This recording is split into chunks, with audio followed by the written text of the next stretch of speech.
Robinson Crusoe by Daniel Defoe. Chapter 4. First Weeks on the Island. When I waked it was broad day, the weather clear, and the storm abated, so that the sea did not rage and swell as before. But that which surprised me most was that the ship was lifted off in the night from the sand where she lay by the swelling of the tide, and was driven up almost as far as the rock which I had first mentioned, where I had been so bruised by the wave dashing me against it. This being within about a mile from the shore where I was, and the ship seeming to stand upright still, I wished myself on board, that at least I might save some necessary things for my use.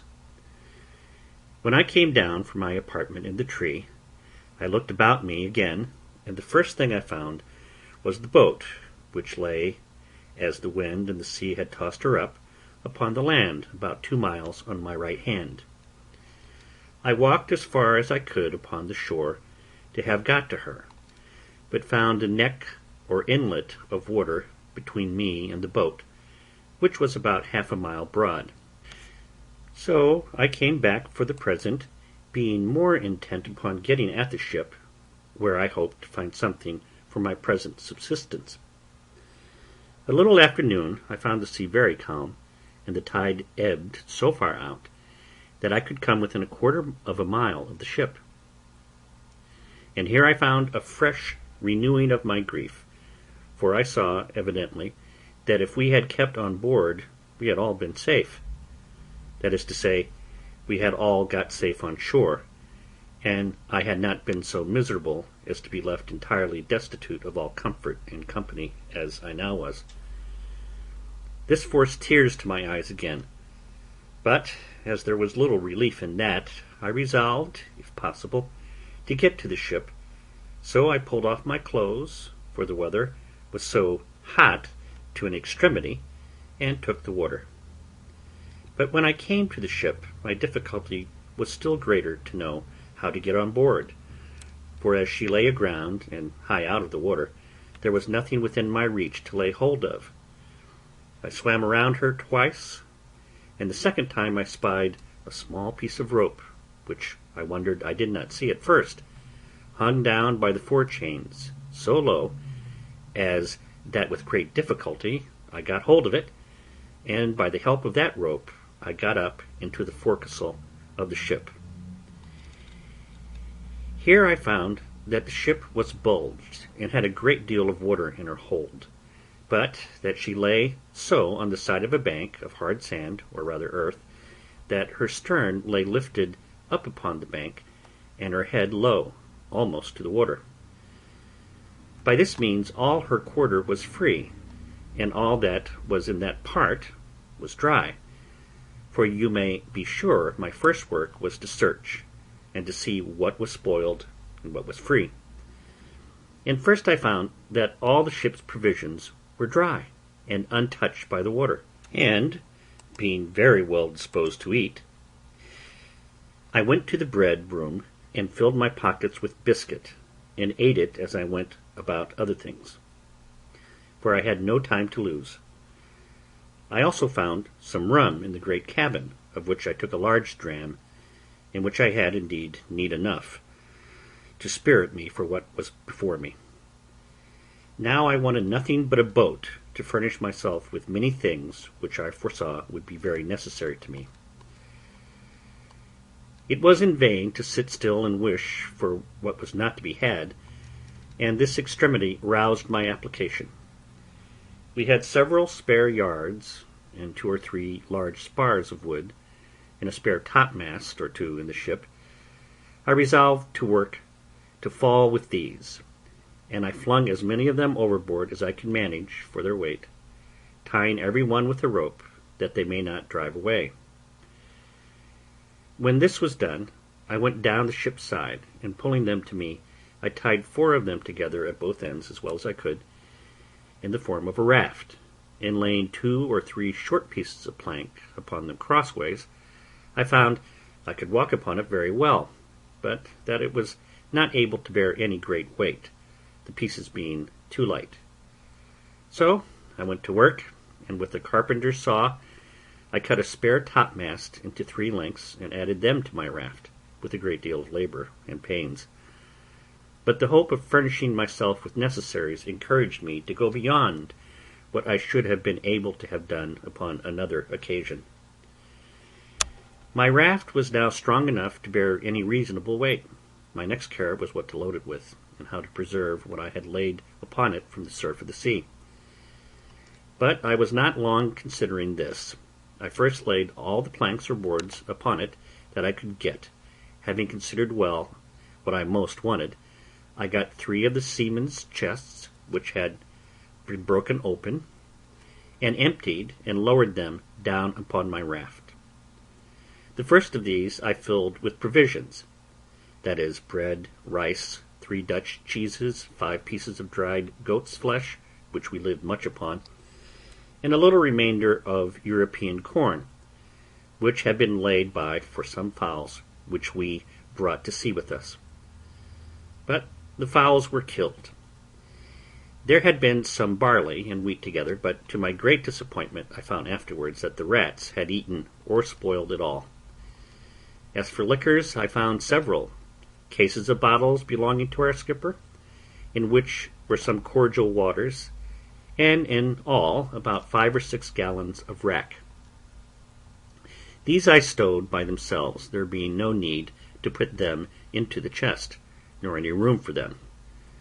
While I was doing this, I found the tide begin to flow, though very calm, and I had the mortification to see my coat, shirt, and waistcoat, which I had left on the shore upon the sand, swim away. As for my breeches, which were only linen and open-kneed, I swam on board in them and my stockings. However, this set me rummaging for clothes, of which I found enough, but took no more than I wanted for present use, for I had other things which my eye was more upon, as, first, tools to work with when on shore. And it was after long searching that I found out the carpenter's chest, which was indeed a very useful prize to me, and much more valuable than a shipload of gold would have been at that time. I got it down to my raft, whole as it was, without losing time to look into it, for I knew in general what it contained. My next care was for some ammunition and arms. There were 2 very good fowling pieces in the great cabin, and 2 pistols. These I secured first, with some powder horns and a small bag of shot, and 2 old rusty swords.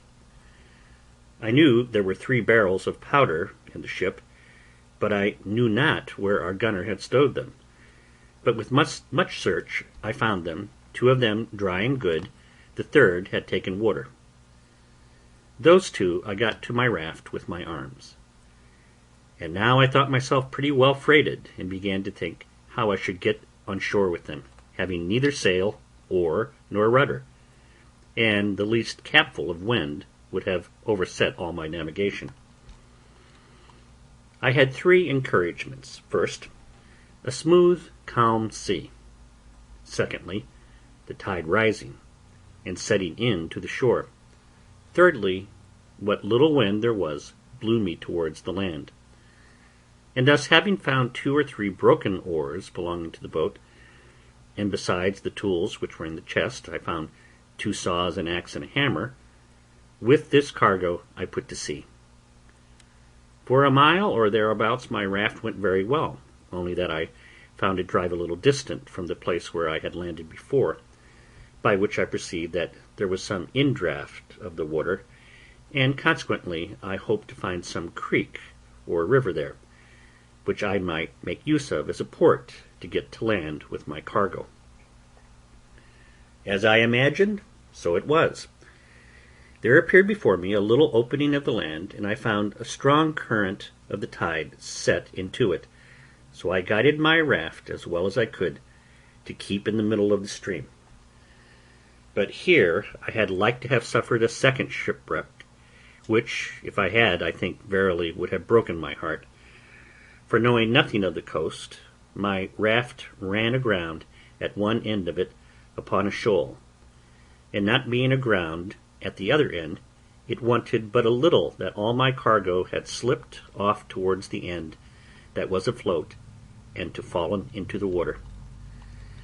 I did my utmost, by setting my back against the chests, to keep them in their places, but I could not thrust off the raft with all my strength, neither durst I stir from the posture I was in, but holding up the chests with all my might, I stood in that manner near half an hour, in which time the rising of the water brought me a little more upon a level, and, a little after, the water still rising, my raft floated again, and I thrust her off with the oar I had into the channel, and then driving up higher, I at length found myself in the mouth of a little river, with land on both sides, and a strong current of tide running up.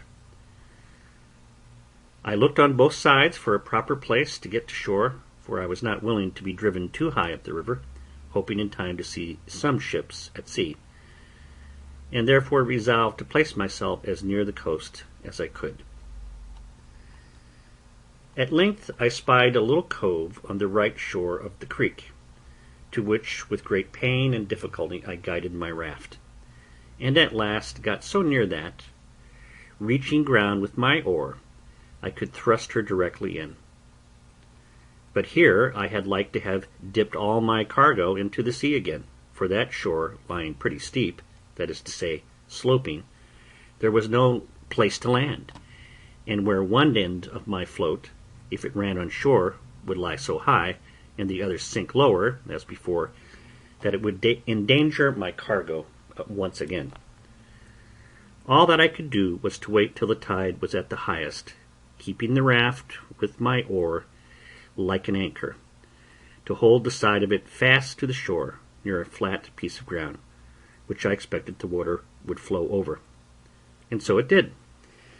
As soon as I found water enough for my raft drew about a foot of water, I thrust her upon that flat piece of ground, and there fastened or moored her by sticking my 2 broken oars into the ground, one on one side near the end, and one on the other side near the other end, and thus I lay till the water ebbed away, and left my raft and all my cargo safe on shore.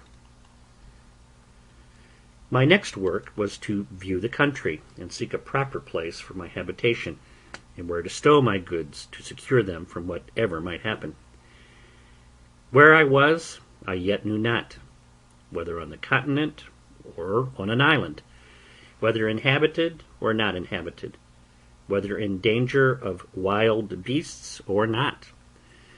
There was a hill not a mile above me, which rose up very steep and high, and which seemed to overtop some other hills, which lay as in a ridge from it northward. I took out one of the fowling pieces, and one of the pistols, and a horn of powder, and thus armed I travelled for discovery up to the top of that hill, where, after I had with great labour and difficulty got to the top, I saw my fate, to my great affliction. That is, that I was in an island environed every way with the sea, no land to be seen except some rocks, which lay a great way off, and 2 small islands, less than this, which lay about 3 leagues to the west. I found also that the island I was in was barren, and as I saw good reason to believe uninhabited except by wild beasts, of whom, however, I saw none. Yet I saw abundance of fowls, but knew not their kinds. Neither when I killed them could I tell what was fit for food, and what not. At my coming back I shot at a great bird, which I saw sitting upon a tree on the side of a great wood. I believe it was the first gun that had ever been fired there since the creation of the world. I had no sooner fired than from all parts of the wood there arose an innumerable number of fowls, of many sorts, making a confused screaming and crying, and every one of them according to his usual note, but not one of them of any kind that I knew. As for the creature I killed, I took it to be a kind of hawk, its color and beak resembling it, but it had no talons or claws more than common. Its flesh was carrion and fit for nothing. Contented with this discovery, I came back to my raft and fell to work to bring my cargo on shore, which took me up the rest of that day. What to do with myself at night I knew not, nor indeed where to rest, for I was afraid to lie down on the ground, not knowing but some wild beast might devour me, though, as I afterwards found, there was really no need for those fears. However, as well as I could, I barricaded myself round with the chest and boards that I had brought on shore, and made a kind of hut for that night's lodging. As for food, I yet saw not which way to supply myself, except that I had seen 2 or 3 creatures like hares run out of the wood where I shot the fowl. I now began to consider that I might yet get a great many things out of the ship which would be useful to me, and particularly some of the rigging and sails and such other things as might come to land, and I resolved to make another voyage on board the vessel, if possible, and as I knew that the first storm that blew must necessarily break her all in pieces, I resolved to set all other things apart till I had got everything out of the ship that I could get. Then I called a council, that is to say, in my thoughts, whether I should take back the raft, but this appeared impracticable. So I resolved to go as before when the tide was down, and I did so, only that I stripped before I went from my hut, having nothing on but my checkered shirt, a pair of linen drawers, and a pair of pumps on my feet. I got on board the ship as before, and prepared a second raft, and having had experience of the first, I neither made this so unwieldy, nor loaded it so hard, but yet I brought away several things very useful to me. As first, in the carpenter's stores, I found 2 or 3 bags full of nails and spikes, a great screw-jack, a dozen or 2 of hatchets, and above all, that most useful thing called a grindstone. All these I secured, together with several things belonging to the gunner, particularly 2 or 3 iron crows, and 2 barrels of musket bullets, 7 muskets, another fowling piece, with some small quantity of powder more, a large bag full of small shot, and a great roll of sheet lead. But this last was so heavy I could not hoist it up to get it over the ship's side. Besides these things, I took all the men's clothes that I could find, and a spare foretopsail, a hammock, and some bedding, and with this I loaded my second raft and brought them all safe on shore, to my very great comfort. I was under some apprehension during my absence from the land that at least my provisions might be devoured on shore, but when I came back I found no sign of any visitor, only there sat a creature like a wild cat upon one of the chests, which, when I came towards it, ran away a little distance, and then stood still. She sat very composed and unconcerned, and looked full in my face, as if she had a mind to be acquainted with me. I presented my gun at her, but as she did not understand it, she was perfectly unconcerned at it, nor did she offer to stir away, upon which I tossed her a bit of biscuit, though, by the way, I was not very free of it, for my store was not great. However, I spared her a bit, I say, and she went to it, smelled at it, and ate it, and looked, as if pleased, for more. But I thanked her, and could spare no more, so she marched off. Having got my second cargo on shore, though I was fain to open the barrels of powder and bring them by parcels, for they were too heavy, being large casks, I went to work to make me a little tent with the sail and some poles which I cut for that purpose. And into this tent I brought everything that I knew would spoil either with rain or sun, and I piled all the empty chests and casks up in a circle around the tent, to fortify it from any sudden attempt, either from man or beast. When I had done this, I blocked up the door of the tent with some boards within, and an empty chest set up on end without, and, spreading one of the beds upon the ground, laying my 2 pistols just at my head, and my gun at length by me, I went to bed for the first time, and slept very quietly all night, for I was very weary and heavy, for the night before I had slept little, and had labored very hard all day to fetch all those things from the ship, and to get them on shore. I had the biggest magazine of all kinds now that ever was laid up, I believe, for one man, but I was not satisfied still, for while the ship sat upright in that posture, I thought I ought to get everything out of her that I could. So, every day at low water, I went on board and brought away something or other. But particularly the 3rd time I went, I brought away as much of the rigging as I could, as also all the small ropes and rope twine I could get, with a piece of spare canvas, which was to mend the sails upon occasion, and the barrel of wet gunpowder. In a word, I brought away all the sails, first and last, only that I was fain to cut them in pieces, and bring as much at a time as I could, for they were no more useful to be sails, but as mere canvas only. But that which comforted me more still was that last of all, after I had made 5 or 6 such voyages as these, and thought I had nothing more to expect from the ship that was worth my meddling with, I say, after all this, I found a great hogshead of bread, 3 large runlets of rum or spirits, a box of sugar, and a barrel of fine flour. This was surprising to me, because I had given over expecting any more provisions, except what was spoiled by the water. I soon emptied the hogshead of the bread, and wrapped it up parcel by parcel in pieces of the sails, which I cut out. And, in a word, I got all this safe on shore also. The next day I made another voyage, and now, having plundered the ship of what was portable and fit to hand out, I began with the cables.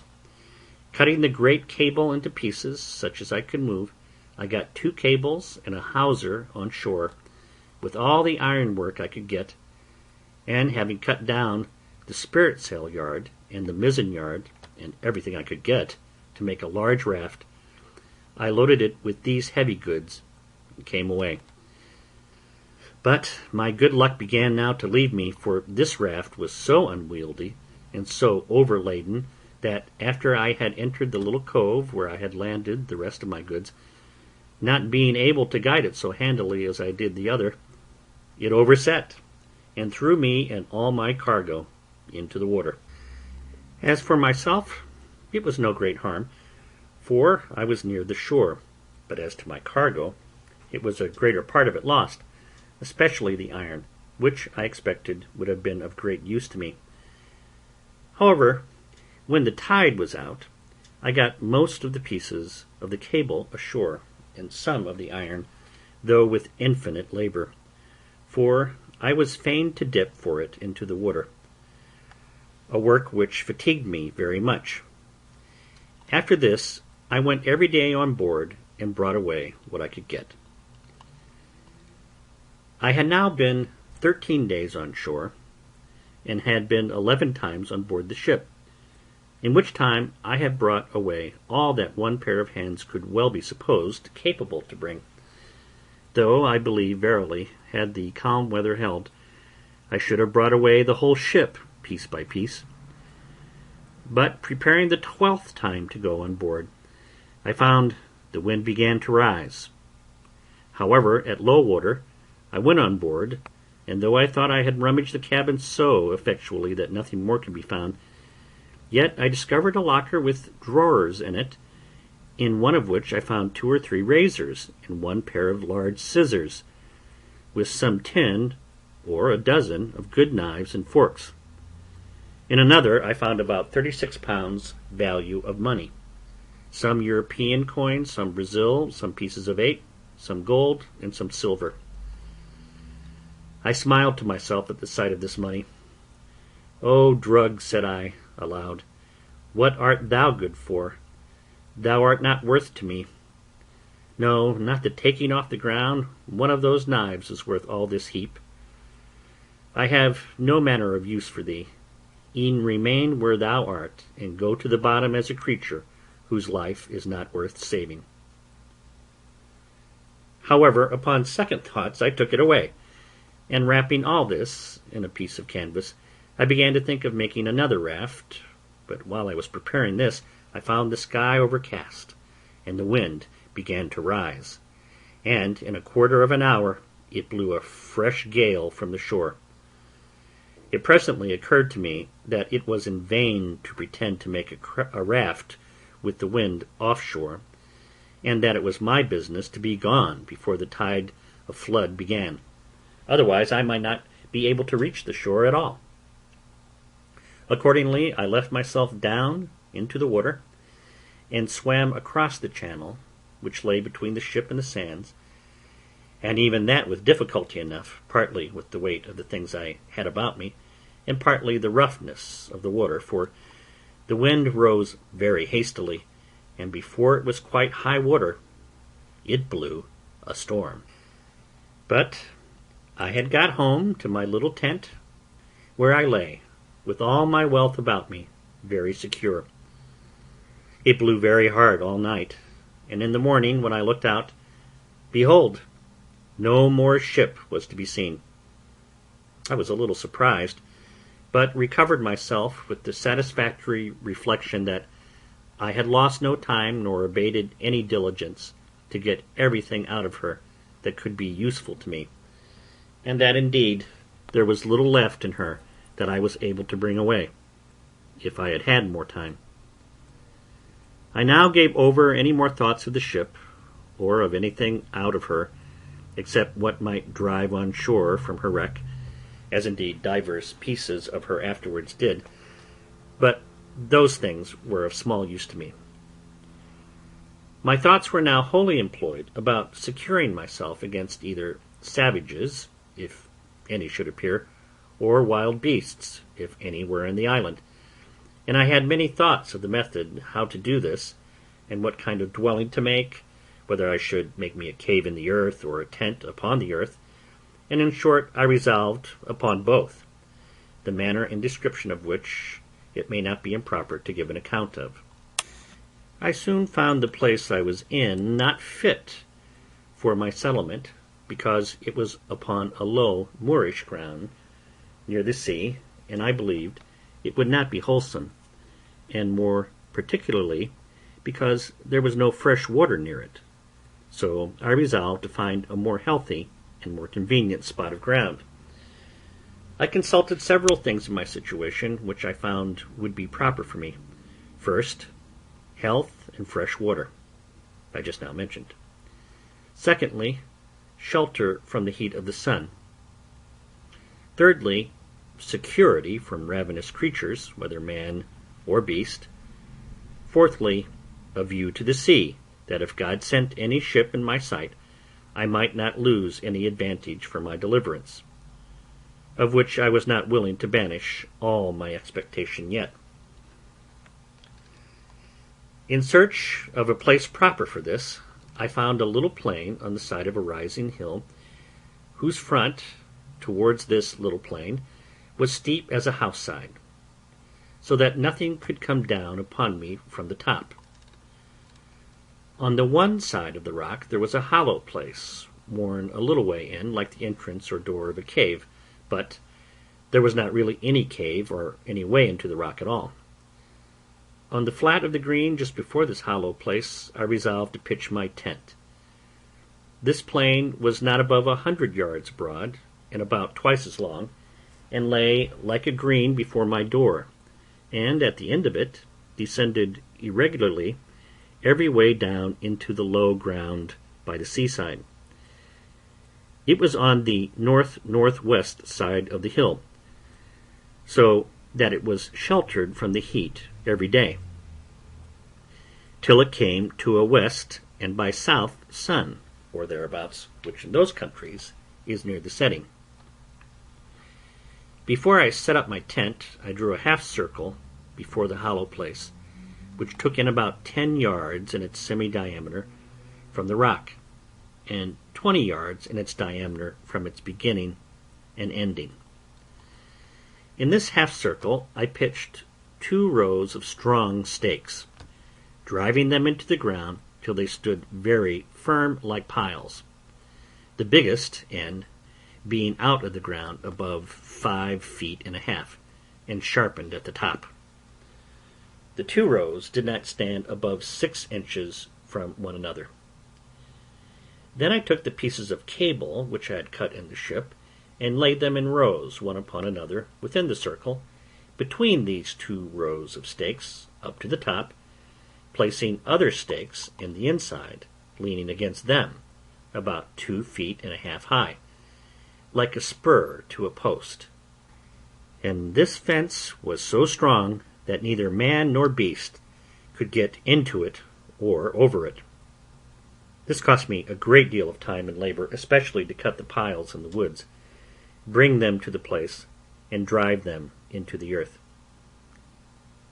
The entrance into this place I made to be not by a door, but by a short ladder to go over the top, which ladder, when I was in, I lifted over with me, after me, and so I was completely fenced in and fortified, as I thought, from all the world, and consequently slept secure in the night, which otherwise I could not have done, though, as it appeared afterwards, there was no need for all of this caution from the enemies that I apprehended danger from. Into this fence or fortress, with infinite labor, I carried all my riches, all my provisions, ammunition, and stores, of which you have the account above, and I made a large tent, which, to preserve me from the rains, that in one part of the year are very violent there, I made double, one smaller tent within, and one larger tent above it, and covered the uppermost with a large tarpaulin, which I had saved among the sails. And now I lay no more for a while in the bed which I had brought on shore, but in a hammock, which was indeed a very good one, and belonged to the mate of the ship. Into this tent I brought all my provisions, and everything that would spoil by the wet, and having thus enclosed all my goods, I made up the entrance which till now I had left open, and so passed and repassed, as I said, by a short ladder. When I had done this, I began to work my way into the rock, and bringing all the earth and stones that I dug down out through my tent, I laid them up within my fence in the nature of a terrace, so that it raised the ground within about 1.5 feet, and thus I made me a cave just behind my tent, which served me like a cellar to my house. It cost me much labor and many days before all these things were brought to perfection, and therefore I must go back to some other things which took up some of my thoughts. At the same time it happened, after I had laid my scheme for the setting up of my tent and making the cave, that a storm of rain falling from a thick, dark cloud, a sudden flash of lightning happened, and after that a great clap of thunder, as is naturally the effect of it. I was not so much surprised with the lightning as I was with the thought which darted into my mind as swift as the lightning itself. Oh, my powder! My very heart sank within me when I thought that at one blast all my powder might be destroyed, on which not my defence only, but the providing my food, as I thought, entirely depended. I was nothing near so anxious about my own danger, though, had the powder took fire, I should never have known who had hurt me. Such impression did this make upon me that after the storm was over I laid aside all my works, my building and fortifying, and applied myself to making bags and boxes, to separate the powder, and to keep it a little and a little in a parcel, in the hope that, whatever might come, it might not all take fire at once, and to keep it so apart that it should not be possible to make one part fire another. I finished this work in about a fortnight, and I think my powder, which was in all about 240 pounds weight, was divided in not less than 100 parcels. As to the barrel that had been wet, I did not apprehend any danger from that, so I placed it in my new cave, which in my fancy I called my kitchen, and the rest I hid up and down in holes among the rocks, so that no wet might come to it, marking very carefully where I laid it. In the interval of time while this was doing, I went out once at least every day with my gun, as well to divert myself as to see if I could kill anything fit for food, and, as near as I could, to acquaint myself with what the island produced. The first time I went out, I presently discovered that there were goats in the island, which was a great satisfaction to me, but then it was attended with this misfortune to me, that is, that they were so shy, so subtle, and so swift of foot, that it was the most difficult thing in the world to come at them. But I was not discouraged at this, not doubting but I might now and then shoot one, as it soon happened. For after I had found their haunts a little, I laid wait in this manner for them. I observed if they saw me in the valleys, though they were upon the rocks, they would run away, as in a terrible fright. But if they were feeding in the valleys, and I was upon the rocks, they took no notice of me. From whence I concluded that, by the position of their optics, their sight was so directed downward that they did not readily see objects that were above them. So afterwards I took this method.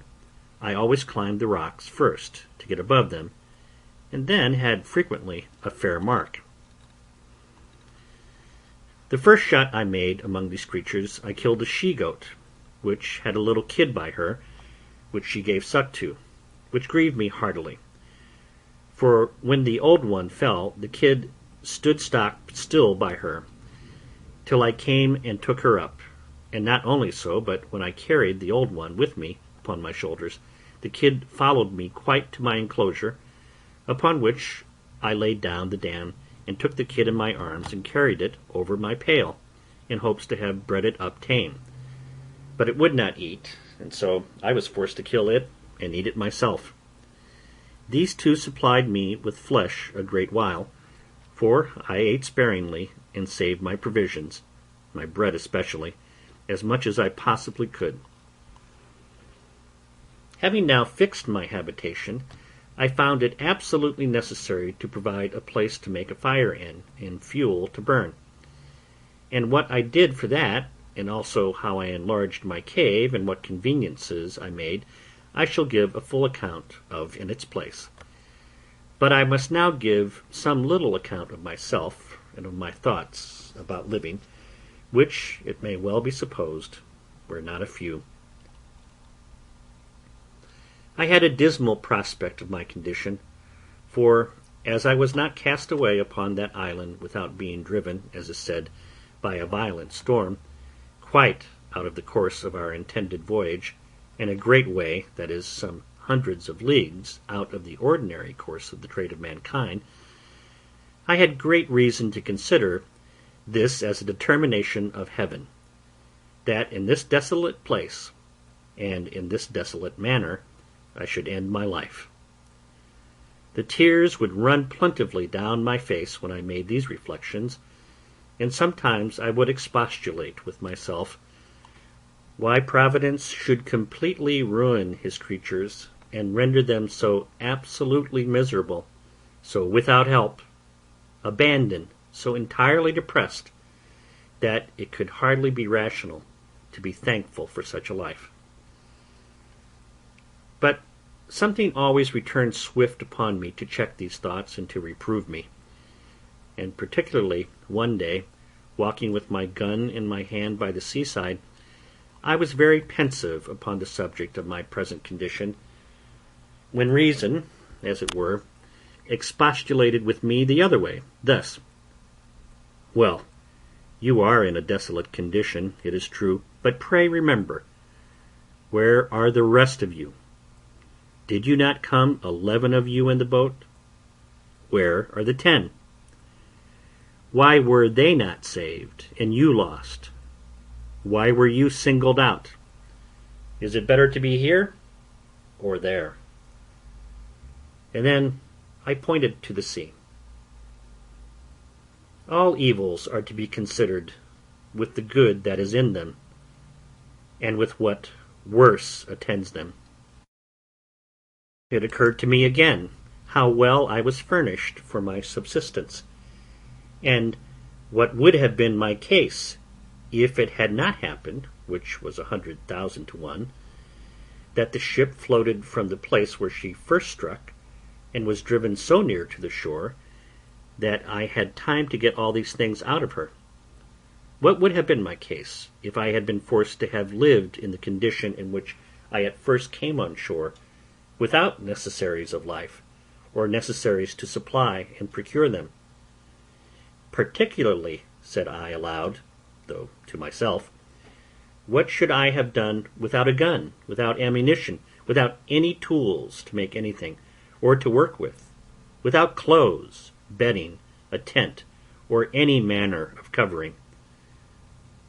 And that now I had all these things to sufficient quantity, and was in a fair way to provide myself in such a manner as to live without my gun when my ammunition was spent, so that I had a tolerable view of subsisting, without any want, as long as I lived. For I considered from the beginning how I would provide for the accidents that might happen, and for the time that was to come, even not only after my ammunition should be spent, but even after my health and strength should decay. I confess I had not entertained any notion of my ammunition being destroyed at one blast, my powder being blown up by lightning, and this made the thoughts of it so surprising to me when it lightened and thundered, as I observed just now. And now, being about to enter into a melancholy relation of a scene of silent life, such, perhaps, as was never heard of in the world before, I shall take it from its beginning, and continue it in its order. It was by my account the 30th of September, when, in the manner as above said, I first set foot upon this horrid island, when the sun, being to us in its autumnal equinox, was almost over my head, for I reckoned myself by observation to be in the latitude of 9 degrees 22 minutes north of the line. After I had been there about 10 or 12 days, it came into my thoughts that I should lose my reckoning of time for want of books and pen and ink, and should even forget the Sabbath days. But to prevent this, I cut with my knife upon a large post in capital letters, and making it into a great cross, I set it up on the shore where I first landed. I came on shore here on the 30th September, 1659. Upon the sides of this square post I cut every day a notch with my knife, and every 7th notch was as long again as the rest, and every first day of the month as long again as that long one, and thus I kept my calendar, or weekly, monthly, and yearly reckoning of time.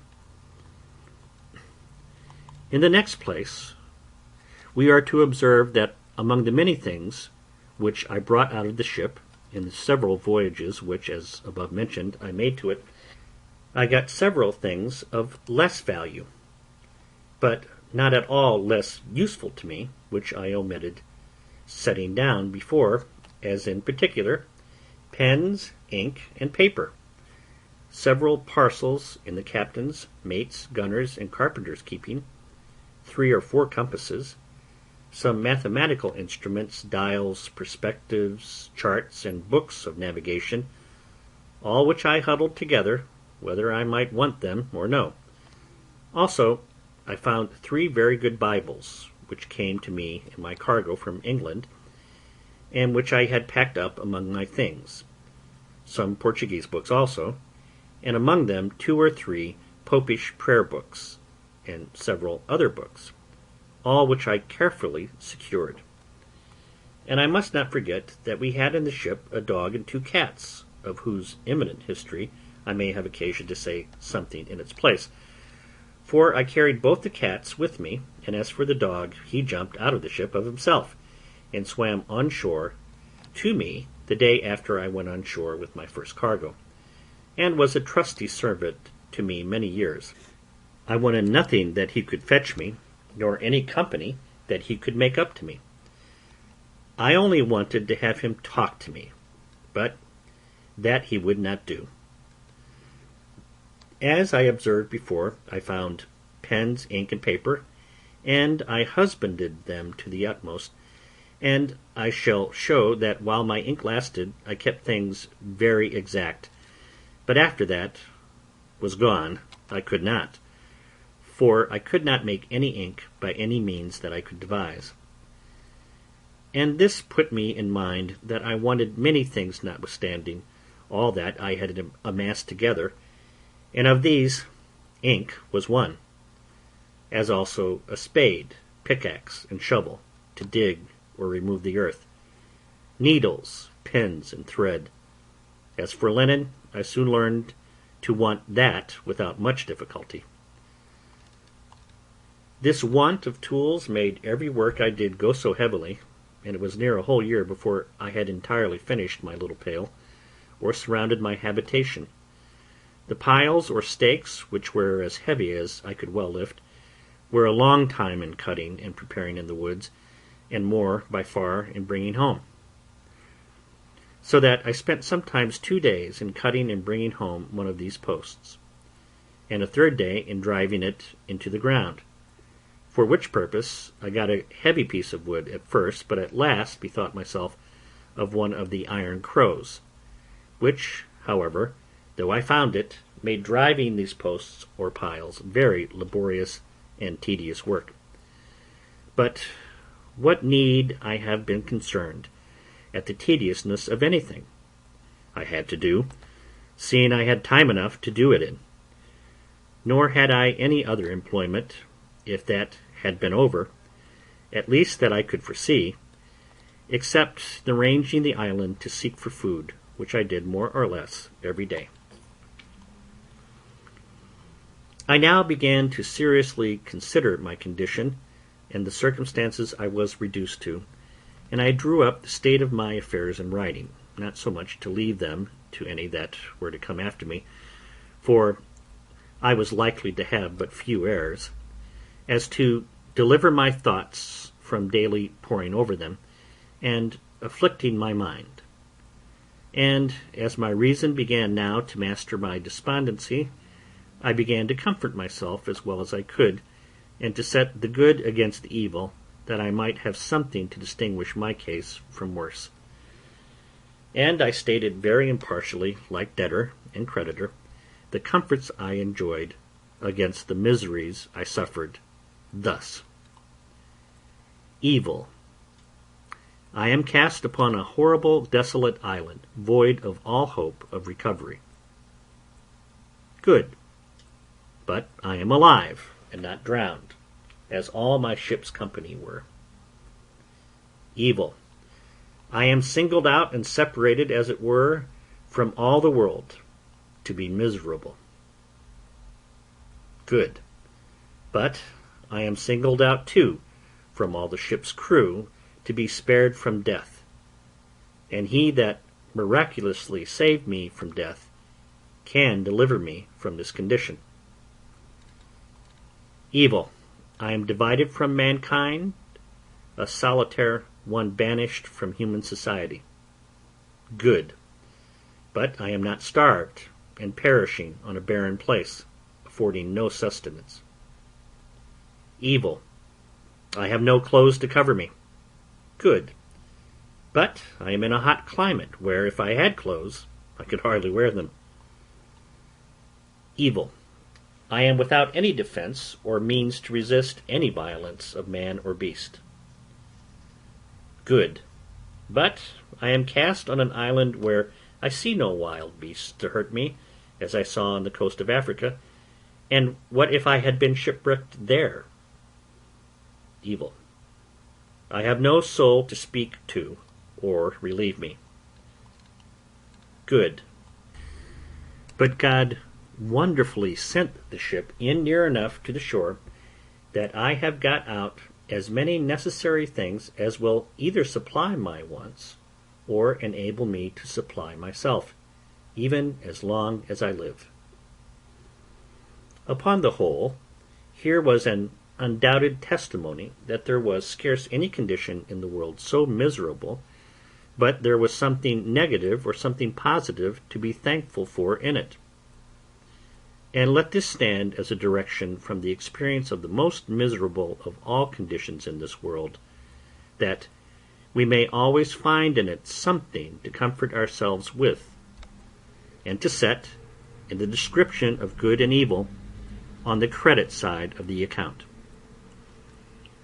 Having now brought my mind a little to relish my condition, and given over looking out to see if I should spy a ship, I say, giving over these things, I begun to apply myself to arrange my way of living, and to make things as easy to me as I could.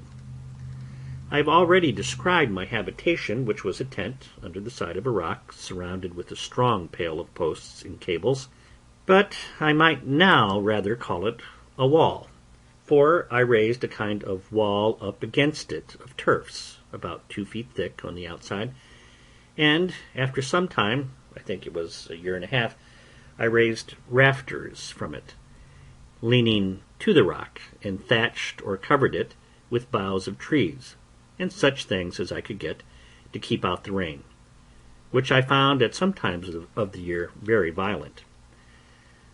I have already observed how I brought all my goods into this pail and into the cave which I had made behind me. But I must observe, too, that at first this was a confused heap of goods, which, as they lay in no order, so they took up all my place. I had no room to turn myself, so I set myself to enlarge my cave and work farther into the earth, for it was a loose sandy rock which yielded easily to the labor I bestowed on it, and so when I found I was pretty safe as to beasts of prey, I worked sideways, to the right hand, into the rock, and then, turning again to the right, worked quite out, and made me a door to come out on the outside of my pale or fortification. This gave me not only egress and regress, as it was a way back to my tent and to my storehouse, but gave me room to store my goods. And now I began to apply myself to such necessary things as I found I most wanted, particularly a chair and a table, for without these I was not able to enjoy the few comforts I had in the world. I could not write or eat or do several things with so much pleasure without a table, so I went to work. And here I must needs observe that as reason is the substance and origin of the mathematics, so by stating and squaring everything by reason, and by making the most rational judgments of things, every man may be in time master of every mechanic art. I had never handled a tool in my life, and yet in time, by labor, application, and contrivance, I found at last that I wanted nothing but I could have made it, especially if I had tools.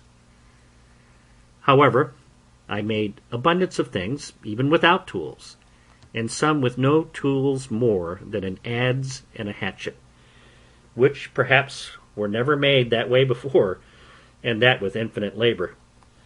For example, if I wanted a board, I had no other way but to cut down a tree, set it on an edge before me, and hew it flat on either side with my axe, till I brought it to be thin as a plank, and then dub it smooth with my adze. It is true, by this method I could make but one board out of a whole tree, but this I had no remedy for but patience, any more than I had for the prodigious deal of time and labor which it took me up to make a plank or board. But my time or labor was little worth, and so it was as well employed one way as another.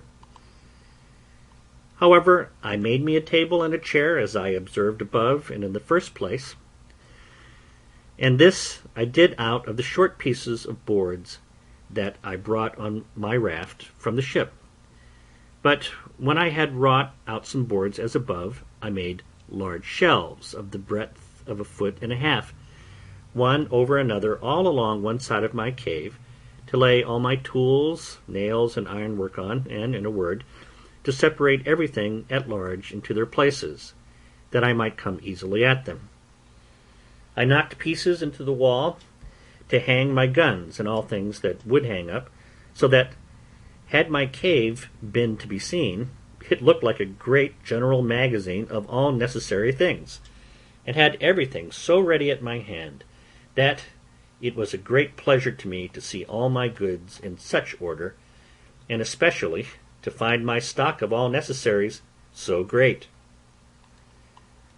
And now it was that I began to keep a journal of every day's employment, for indeed, at first I was in too much hurry, and not only hurry as to labor, but in too much discomposure of mind, and my journal would have been full of many dull things. For example, I must have said thus: 30th.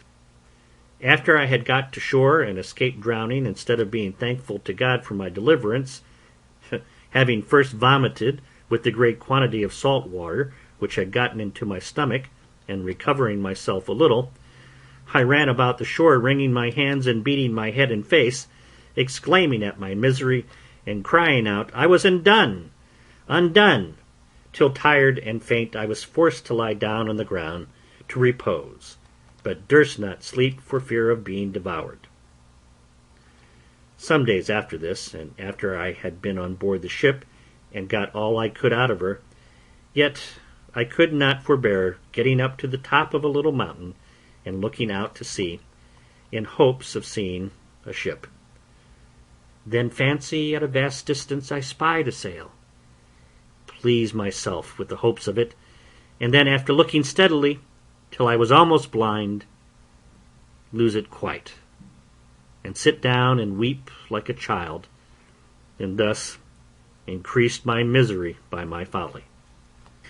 But having gotten over these things in some measure, and having settled my household, staff, and habitation, made me a table and a chair, and all as handsome about me as I could, I began to keep my journal, of which I shall here give you the copy, though in it will be told all the particulars all over again, as long as it lasted, for having no more ink, I was forced to leave it off. End of chapter 4.